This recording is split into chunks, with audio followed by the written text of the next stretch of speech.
clouds out of the way and that the sun wasn't going to give it a bad view or anything like that. I wanted to make the missile as successful as possible.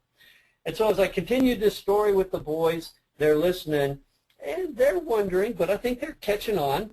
So again, with the radar locked on the target and now coming inside maybe 20 miles, I unlocked the missile head to see if it will look and pick up the target.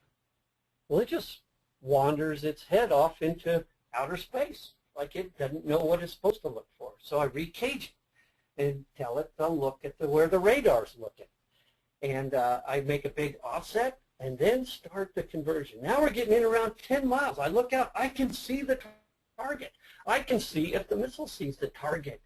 I release the head and it looks a little bit, but then starts to lose interest and wanders looking at other things. So by this time, I'm beginning to start the big turn now. I've got my wingman off into a support position. I'm bringing it around, and I cage the head of the missile one more time. This time I unlock it, and it stays locked on the target.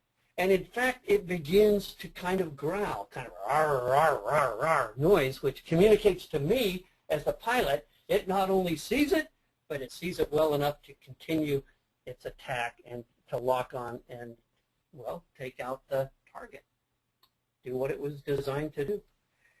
And so I had to watch just a little bit longer. It was ready to go. The missile was ready to go, but I hadn't quite reached a missile launch solution. There was going to be a perfect time for it, and suddenly in the heads-up display, everything began to flash. That was my big clue that it was the perfect time, and I reached down and I pickle the missile.